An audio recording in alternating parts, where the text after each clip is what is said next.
अस्सलाम वालेकुम my YouTube viewers. I hope आप सब लोग ठीक होंगे। अल्हम्दुलिल्लाह मैं भी बिल्कुल ठीक हूँ। आज मैं आप लोगों के साथ अपने पूरा दिन की रूटीन शेयर करूँगी। वीडियो को लाइक एंड शेयर ज़रूर करिएगा और साथ ही साथ चैनल भी सब्सक्राइब कर दें जिन लोगों ने चैनल को सब्सक्राइब नहीं किया है, ताकि मैं और अच्छी अच्छी वीडियोज़ आप लोगों के लिए लेकर आऊँ। 2 दिन में मैंने आप लोगों के लिए ये फुल डे रूटीन अपनी तैयार की है, क्योंकि कुछ क्लिप्स ऐसे थे जो मैं लेना भूल गई थी, तो फिर वो मैंने नेक्स्ट डे लिए थे। 3 बज रहे थे तो मैं यहाँ पर किचन में आ गई थी सहरी बनाने के लिए। तो मैंने जल्दी से सारे पेड़े बना कर रखे। इतनी जल्दी हम लोग इसलिए आ जाते हैं क्योंकि बच्चे भी बीच बीच में ना रोना शुरू कर देते हैं, तो ताकि हमारा काम टाइम पे हो जाए तो हम लोग जल्दी उठ जाते हैं। उसके बाद फिर यहाँ पर मैंने साथ ही साथ दूध और चाय भी पकने रख दी थी। पराठे के पेड़े भी मैंने यहाँ बना कर रख दिए थे। अब मैं सारे पराठे बेल कर रख दूँगी, फिर मेरी देवरानी आके ना इन सबको फ्राई कर लेगी। तो इसी तरह हम दोनों एक साथ मिलके एक दूसरे की हेल्प करते हैं और इसी तरह से हम लोग सहरी बना लेते हैं, क्योंकि उसका भी बच्चा छोटा है, तो हम लोग एक दूसरे की हेल्प करके इस तरह एक साथ काम करते हैं। और फिर यहाँ पर हम लोगों ने सहरी कर ली थी। सहरी के बाद जल्दी से सारी चीज़ें हमने समेटी, अच्छे से सब कुछ क्लीन किया। सुबह तक इस तरह से रखे नहीं रहने देते हम दोनों मिलके। कभी हमारी सास भी हमारे साथ बहुत ज़्यादा माशाल्लाह कोऑपरेट करती हैं। हम लोग मिलके सारा काम करके फिर उसके बाद नमाज़ वगैरह पढ़ के हम लोग सो जाते हैं। उसके बाद तकरीबन 11 बजे के करीब मैं उठ गई थी। बीच में भी मेरा उठना सोना लगा रहता है, क्योंकि बच्चा छोटा है तो उसे फ़ीड वगैरह करवाना पड़ता है, कभी बॉटल फ़ीड। तो उसके बाद जब प्रॉपर मैं उठी थी तो 11 बजे उठी थी, क्योंकि बड़े वाले को मेरी भूख लग रही थी, तो उसने कहा मम्मा मुझे नाश्ता करना है। तो मैंने उसके लिए ये ब्रेड जो है सहरी के बाद ही फ्राई कर दी थी, क्योंकि हमारे यहाँ गैस का इशू बहुत ज़्यादा होने लगा है ना, वो सहरी के फ़ौरन बाद गैस चली जाती है।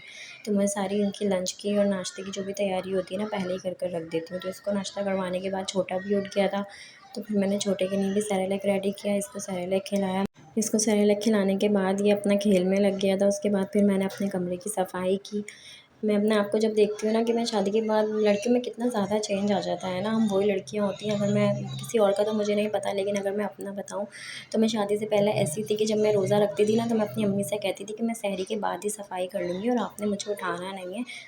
मैं ख़ुद जो है ना अपनी नींद पूरी करके उठ जाऊँगी नमाज़ के टाइम पे, फिर नमाज़ वगैरह पढ़ूँगी। और अब देखें, अब तो सोने का कुछ पता ही नहीं होता, बस अपना उठ के अपने काम में, अपने बच्चों में ऐसे लग जाते हैं कि रोज़ा का कब टाइम ख़त्म हो जाता है कुछ पता ही नहीं चलता। उसके बाद यहाँ कमरे की सफाई करने के बाद मैंने बच्चों के कपड़े भी भिगो कर रख दिए थे, तो मैं इनको वॉश कर लेती हूँ। रोज़ाना के चेंज हुए हुए होते हैं ना, तो इतने ज़्यादा गंदे नहीं होते, तो बस फटाफट से भिगो कर रख देती हूँ और फिर वॉश कर लेती हूँ। तो साथ ही साथ ये काम भी मैंने निपटा लिया था। मैं सारे कामों से फ़ारिग होने के बाद ही फिर फ्रेश होकर नमाज़ वगैरह पढ़ने चली जाती हूँ, इसलिए मैं ये सारे काम जल्दी से निपटा लेती हूँ। उसके बाद फिर इब्राहिम रोने लगा था, तो मैंने उसके लिए फ़ीडर तैयार कर दी थी। इसको फ़ीडर पिलाने के बाद मैंने इसको चेंज वगैरह करवाना था, तो मैंने बैक पर फ़ालतू आवाज़ों को ना इग्नोर करिएगा, क्योंकि जो मेरा बेटा है ना वो मोबाइल देख रहा है और बिल्कुल भी आवाज़ हल्की नहीं कर रहा है, तो इसकी वजह से मुझे बहुत परेशानी होती है वॉइस ओवर करने में। और यहाँ पर मैंने अपने बेटे को चेंज भी करवा दिया था। साथ ही साथ मैंने अपने बड़े बेटे को भी चेंज करवाना था, तो मैंने उसको भी जल्दी से रेडी किया। इसको भी रेडी करने के बाद मैंने इसको फिर कर देखा इसने पीछे कमरे का हाल क्या कर दिया है। अभी मैंने पूरे कमरे की सफाई की थी, पूरा समेटा था, इसने दोबारा से सारे खिलौने और हर चीज़ इसने फैला दी है। तो बस रोज़े में तो ये हमारा ऐसा लगता है और ज़्यादा इम्तिहान लेता है, हमें हर एक चीज़ दोबारा से समेट कर रखनी पड़ती है। तो यहाँ पर बेटा मेरा सो चुका था छोटा वाला। उसके बाद फिर मैंने जो है ना अपने बड़े बेटे को खाना खिलाया। इसका भी खाने की तैयारी मुझे सहरी के बाद ही फ़ौरन करनी पड़ती है, क्योंकि गैस चली जाती है और फिर इसे ट्यूशन भी जाना होता है ना, तो 3 बजे तक गैस आती है। तो ज़ाहिर है फिर मैं 3 बजे तक का तो वेट नहीं कर सकती, मुझे इसे 1:30-2 बजे तक खाना खिलाना होता है, तो इसलिए मैंने सहरी में ही इसकी रोटी बना कर रख दी थी। तो फिर मैंने माइक्रोवेव में इसको गर्म करके खाना खिलाया। खाना खिलाने के बाद फिर मैंने बस चेंज वगैरह किया, फ़्रेश हुई। फ़्रेश होने के बाद मैंने नमाज़ पढ़ी और इस वक्त मैं सब कामों से फ़ारिग होके बस कुरान पढ़ने बैठ जाती हूँ।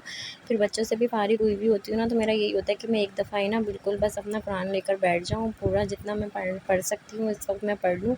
उसके बाद फिर मैं अपने दूसरे काम करती हूँ।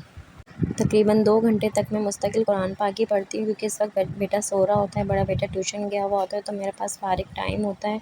और मैं जितनी जल्दी कोशिश कर लूँ ना कि मुझे अलविदा से पहले या 27वीं शब से पहले कुरान मुकम्मल करना है, मैं जितना ही कोशिश कर लूँ, लेकिन ऐसा हो नहीं पाता। मुझे एंड टाइम तक मेरा कुरान पाक जो है वो मुकम्मल हो ही नहीं पाता है, लेकिन फिर भी मैं पूरी कोशिश करती हूँ।